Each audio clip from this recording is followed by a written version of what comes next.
मैं जी आइए। Good afternoon sir. Good afternoon, please take your seat. Thank you sir. ये mister Azharuddin Kazi. Yes sir. Azharuddin ji, मैं देख पा रहा हूँ कि आप महाराष्ट्र से हैं। जी सर। यवतमाल से। जी सर। आपकी सारी पढ़ाई लिखाई महाराष्ट्र से ही हुई है? जी सर।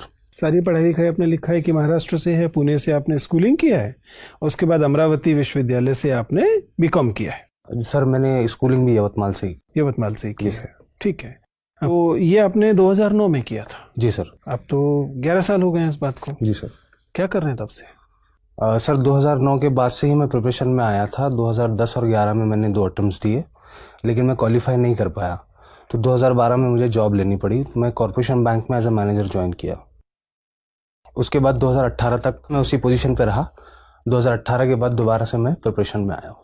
आपने नौकरी छोड़ दी? जी सर। ऐसा आपने क्यों किया? आप एक रोजगार में थे। जी सर। और अब आप बेरोजगार हैं। जी सर। और आप बेरोजगार परीक्षा की तैयारी कर रहे हैं। आपकी उम्र 31 साल हो चुकी है। जी सर। क्यों आप अपने करियर के निर्णयों को लेकर इतना अनप्रेडिक्टेबल और गैर जिम्मेदार तरीके से क्यों कर रहे हैं? सर एक्चुअली मैं शुरू से क्लियर था कि सिविल सर्विसेज की ही तैयारी करनी है, लेकिन कुछ फाइनेंशियल रीजंस की वजह से मुझे जॉब में जाना पड़ा था। तो सर जब वो परिस्थितियां दुरुस्त हो गई, ठीक हो गई, तो फिर मैंने दोबारा निर्णय किया कि मुझे अटेम्प्ट करना चाहिए।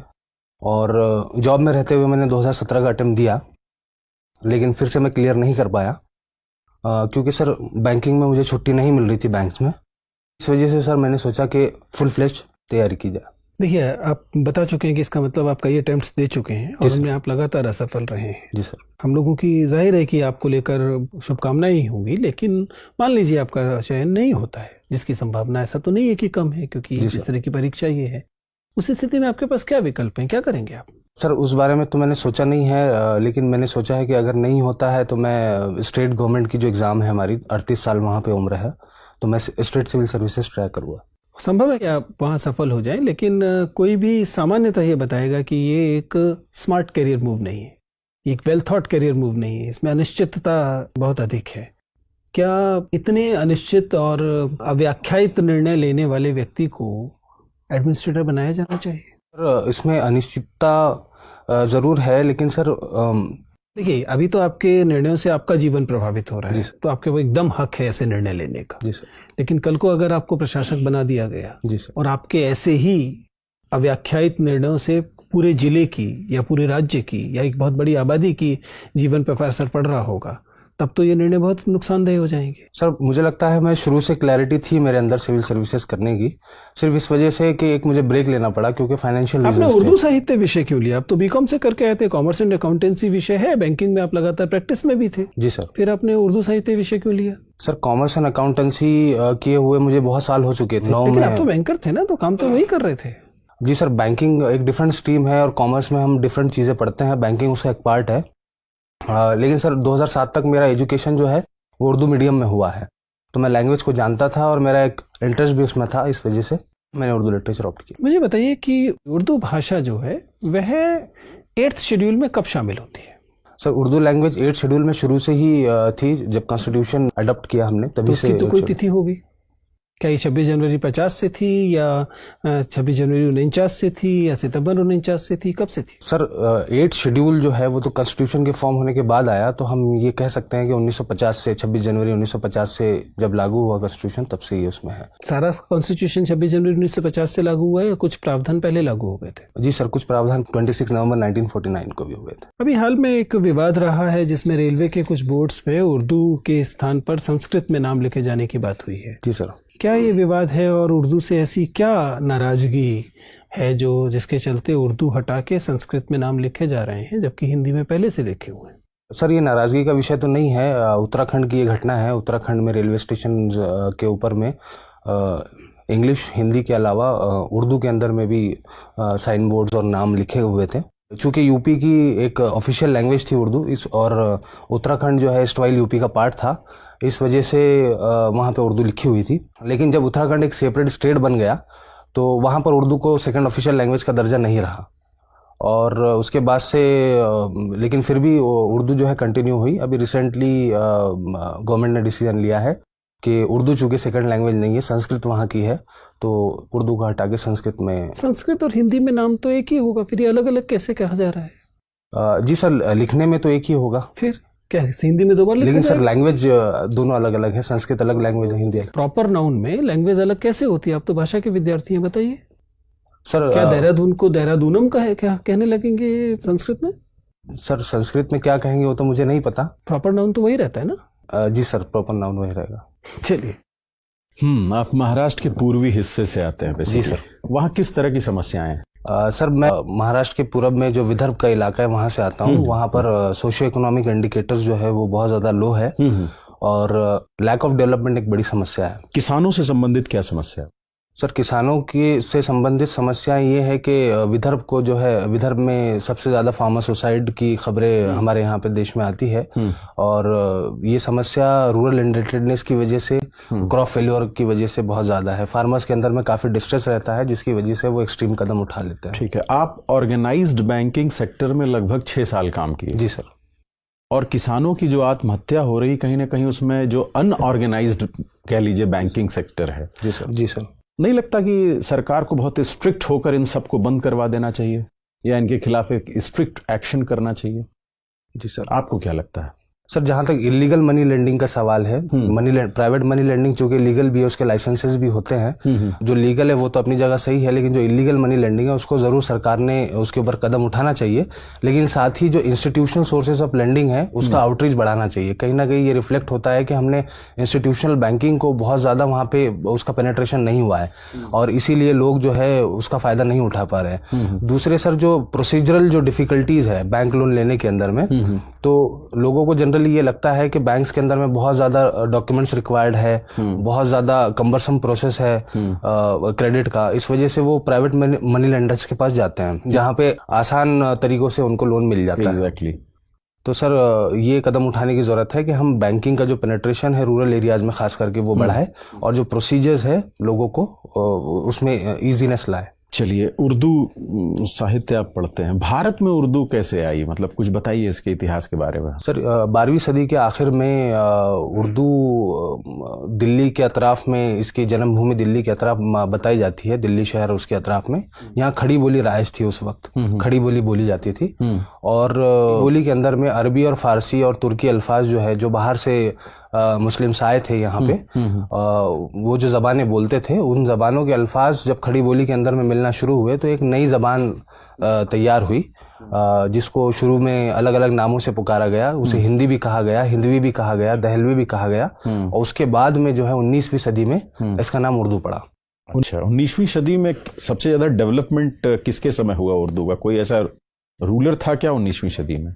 19वीं सदी में रूलर बहादुर शाह जफर थे। वो खुद भी एक शायर थे और उनके ज़माने में बड़े शायर भी गुजरे हैं जिसकी वजह से उर्दू का काफ़ी डेवलपमेंट हुआ। इनफैक्ट 19वीं सदी का जो निस्फ है, जो यानी 1850s का जो दौर है, वो उर्दू का सुनहरा दौर माना जाता है क्योंकि इस दौर में गालिब और ज़ौक़ जैसे बड़े पाए के शायर भी यहाँ मौजूद थे। अच्छा, अभी एक कंट्रोवर्सी हुई फैज़ अहमद फैज़ के कुछ उसको लेकर, इसके बारे में आपका क्या सोचना है? सर कंट्रोवर्सी को लेकर? हाँ बिल्कुल सर, फैज़ अहमद फैज़ की जो पूरी शायरी है वो एक तरह की रेसिस्टेंस पोएट्री है उनकी और सियासी शायरी भी उन्होंने की है। हाँ।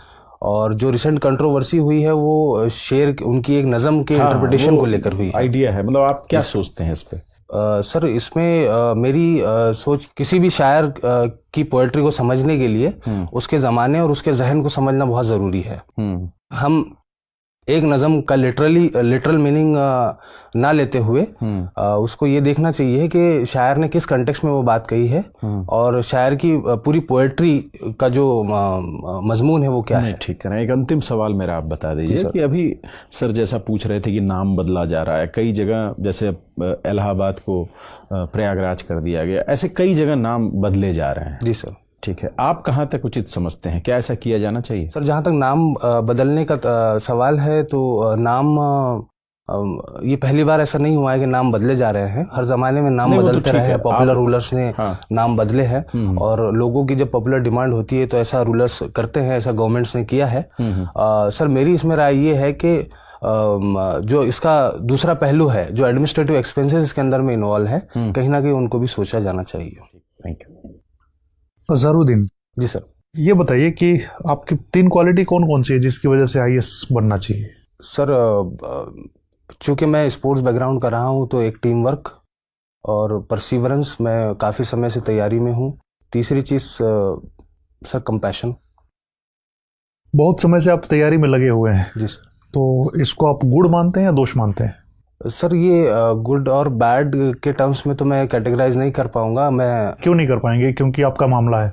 किसी और का मामला होता तो कैटेगराइज कर पाते आसानी से। नहीं सर, किसी भी चीज़ को कैटेगराइज करने से पहले उसके पीछे की वजह जानना बहुत ज़रूरी है। तो मेरा ये मानना है कि अगर किसी चीज़ में मुझे टाइम लग रहा है और उसके बावजूद मैं अगर उस चीज़ को परसू कर रहा हूँ तो ये मेरे लिए गुड है। ओके, ठीक है। आप विदर्भ से आते हैं जो कि एक ड्राउट प्रोन एरिया है महाराष्ट्र का। जी सर। है ना, सूखा प्रवण क्षेत्र है। ड्राई फार्मिंग क्या होती है? ड्राई सर ड्राईलैंड फार्मिंग जो हमारे जो रेनफेड एरियाज है जहाँ पर इरिगेशन की फैसिलिटीज़ नहीं है, उन एरियाज में जो फार्मिंग होती है उन्हें हम ड्राईलैंड फार्मिंग कहते हैं। जहाँ पे रेनफॉल बहुत कम होती है, कुछ 100 सेंटीमीटर के नीचे अगर टेक्निकल डेफिनेशन पे जाए, और वहाँ पे इस तरह की क्रॉप्स उगाई जाती है जो जिसमें ज़्यादा पानी की खपत ना हो। जैसे कि सर जो हमारे पल्सेस है, बाजरा है, रागी है, इस तरह की जो क्रॉप्स है। लेकिन आप ही के पास एक डिस्ट्रिक्ट है नागपुर, उसके संतरे बड़े प्रसिद्ध हैं। जी। ऐसी कौन सी कंडीशन, यावतमाल से नागपुर की कौन सी कंडीशन ऐसी है जो डिफरेंट है, जिसकी वजह से नागपुर में संतरों का न केवल उत्पादन होता है बल्कि भारत के सबसे बेस्ट क्वालिटी के संतरे होते हैं? जी सर, एक्चुअली विदर्भा की ये जो डिस्ट्रिक्ट है, यवतमाल मेरा डिस्ट्रिक्ट और नागपुर डिस्ट्रिक्ट, यहाँ पे पानी की समस्या बहुत ज़्यादा नहीं है। यहाँ पे रेनफॉल जो है वो 100 सेंटीमीटर से ज़्यादा होती है। मसला यहाँ पे स्टोरेज का है। यहाँ पे इरिगेशन फैसिलिटी और स्टोरेज फैसिलिटीज़ अवेलेबल नहीं है। और नागपुर क्योंकि थोड़ा प्लेन रीजन में आता है तो वहाँ पे पानी की बहुत ज़्यादा कमी नहीं होती, इस वजह से वहाँ पे हॉर्टिकल्चरल क्रॉप्स बहुत ज़्यादा होती है। ठीक है। यावतमाल प्लेन एरिया क्यों नहीं है? सर यवतमाल जो है वो हिली एरिया रहा है और ब्रिटिश टाइम से इसे एक हिल स्टेशन में कैटेगराइज किया गया। कौन सा हिल है वहाँ पे? सर सतमाला हिल का पार्ट है। सतमाला हिल्स की जो चेन आ रही है वो नॉर्थन महाराष्ट्र में, वो उसी का पार्ट है। सतमाला के अलावा और कौन कौन से डेक्कन प्लेटों पे हिल चेन है? सर अजंता है। इनको उत्तर से दक्षिण की ओर आप क्रमानुसार सजा सकते हैं क्या? डेक्कन में सर? हाँ, डेक्कन में हरिश्चंद्र, बालाघाट, अजंता और सतमाला को। जी सर। सर जो क्रोनोलॉजी आपने बोली है शायद वही है। हरिश्चंद्र किधर है? सबसे उत्तर में है। जी सर, एमपी में। अच्छा। उसके बाद में बालाघाट जो टच होता है महाराष्ट्र से नागपुर रीजन को। उसके बाद में अजंता तो सर वेस्ट में है, जो औरंगाबाद वगैरह करीब। आप श्योर हैं? गेस कर रहे हैं ये सारी चीजें? सर मैं गेस कर रहा हूँ। गेस कर रहे हैं? श्योर है सर। संतरे की खेती के लिए भौगोलिक दशाओं का उल्लेख कर दीजिए बस। सर मुझे सवाल समझ नहीं आया। संतरे की खेती के लिए, संतरा हॉर्टिकल्चर का पार्ट है जी, तो संतरा के लिए कौन कौन से ज्योग्राफिकल कंडीशन होने चाहिए? सर संतरे की खेती के लिए बेसिकली ट्रॉपिकल रीजन होना चाहिए, ट्रॉपिकल क्लाइमेट होना चाहिए। वो तो ठीक है। कंडीशन, टेम्परेचर कितना होना चाहिए, वर्षा कितनी होनी चाहिए, मिट्टी कैसी होनी चाहिए? सर टेम्परेचर जो है 20 से 30 डिग्री सेल्सियस के दरमियान होना चाहिए, और रेनफॉल जो है वो 100 to 150 सेंटीमीटर वहाँ पे होनी चाहिए। ठीक है। और मिट्टी तो सर क्योंकि डेक्कन में ज़्यादातर काली मिट्टी पाई जाती है, रिगर्ड सॉइल पाई जाती है, तो मैं तो क्या कारण है कि संतरा केवल नागपुर में उगाया जाता है, देश के किसी अन्य क्षेत्र में इतनी व्यापक खेती नहीं होती इसकी? सर यही एक कारण हो सकता है कि जो क्लाइमेटिक कंडीशंस है वो संतरे के लिए वहाँ पे बहुत ज़्यादा सूटेबल। तो ये तो कंडीशन जो वर्षा और टेम्परेचर बता रहे हैं देश के बहुत सारे भागों में पाई जाती है। हमारे देश की विशेषता यही है। 100 सेंटीमीटर वर्षा, 18 से 20 डिग्री टेम्परेचर। जी सर। देश का बहुत बड़ा हिस्सा आता है इस क्लाइमेटिक कंडीशन में। सॉरी सर, रिकॉल नहीं कर पा रहा हूँ। अच्छा, ठीक है। विदर्भ से हैं आप, विदर्भ का क्या मतलब है? मैम विदर्भ का जो नाम है वो एक पुरानी रियासत पे मबनी है। मतलब विदर्भ जो है उसका उल्लेख महाभारत और रामायण में भी रहा है। ये एक सल्तनत हुआ करती थी विदर्भ, वहीं से इसका नाम आया। क्या मध्य प्रदेश के कुछ जिले विदर्भ में आते हैं? जी मैम, विदर्भ, जब हम विदर्भ कहते हैं क्या आप महाराष्ट्र का ही हिस्सा लेंगे या महाराष्ट्र के ही जिले देखेंगे, या विदर्भ में मध्य प्रदेश के भी कुछ जिले हैं? मैम एक महाविदर्भ एक टर्मिनोलॉजी है जिसके अंदर में महाराष्ट्र का प्रेजेंट विदर्भ और एमपी के कुछ जिले आते हैं जो लगे हुए हैं विदर्भ से, महाराष्ट्र के विदर्भ से वो, लेकिन उसे हम महाविदर्भ कहते हैं। और विदर्भ की जो टर्मिनोलॉजी है वो सिर्फ और सिर्फ हम महाराष्ट्र के कंटेक्स्ट में इस्तेमाल करते हैं। आपने कहा कि महाराष्ट्र में और स्पेशली आपके एरिया में पानी की इतनी समस्या नहीं है, जी। फिर भी क्या मूल कारण समझते हैं कि विदर्भ में ही सबसे ज़्यादा किसानों ने आत्महत्या की? मैम वही इरिगेशन फैसिलिटीज़ वहाँ पर नहीं है, जो इंफ्रास्ट्रक्चर होना चाहिए खेती के लिए वो सारी चीज़ें नहीं है। दूसरा एक रीज़न ये है कि वहाँ पर कैश क्रॉप्स उगाई जाती है। फार्मर्स जो है वो बेसिकली कॉटन उगाते हैं, और जब कॉटन और रूरल इंडिपेंडेंस बहुत ज़्यादा है, और कॉटन जब फेल हो जाती है और वो लोग जब रिपे नहीं कर पाते मनी लेंडर्स को, तो एक तरह का डिस्ट्रेस फार्मर्स के अंदर में डेवलप हो जाता है, जिसकी वजह से वो आत्महत्या कर लेते हैं। बीटी क्रॉप सुना है आपने? जी। What are BT crops? क्या है BT crops? Biotechnologically developed seed है कॉटन का। तो BT stand for biotechnology? No ma'am, BT stands for bacillus thuringiensis। It's a, ये जेनेटिकली मॉडिफाइड एक प्लांट है, बीटी कॉटन। आपने कहा बैसिलस, बैसिलस एक प्लांट है या कोई और जीव है? बैसिलस तो मैम एक बैक्टीरिया है और इसको प्लांट में यूज किया जाता है, जेनेटिकली मॉडिफाई किया जाता है। बीटी क्रॉप्स के नाम बताइए। मैम बीटी ब्रिंजल है, और बीटी मस्टर्ड, अभी हाल ही में बीटी मस्टर्ड का भी मुझे लगता था कि आप सबसे पहले बीटी कॉटन कहेंगे। मैम बीटी कॉटन तो आप कह चुकी थी। अच्छा, आप भी कह सकते थे उसको। ये बताइए कि बीटी क्रॉप क्यों फेल है, क्यों उसका इतनी नहीं, अभी बैन है इंडिया में, बंद कर दिया गया है? नहीं मैम, बीटी कॉटन को बैन नहीं किया गया है। एक STBT वैरायटी है जिसको, जो अनअप्रूव्ड वैरायटी है, जेनेटिक इंजीनियरिंग अप्रूवल कमेटी जो है उसने उसको अप्रूव नहीं किया है। तो क्या विदर्भ में बीटी कॉटन उगाई जा रही है? जी मैम। फिर भी फार्मर्स सुसाइड कर रहे हैं इसके बावजूद? जी मैम। तो आपको लगता है बीटी कॉटन सेफ है? मैम बीटी कॉटन तो सेफ है, उसकी यील्ड भी अच्छी खासी है, लेकिन उसमें कुछ इश्यूज अभी जो हमारे सामने आ रहे हैं कि पहले जैसे कहा जाता था कि BT cotton paste resistant crop है,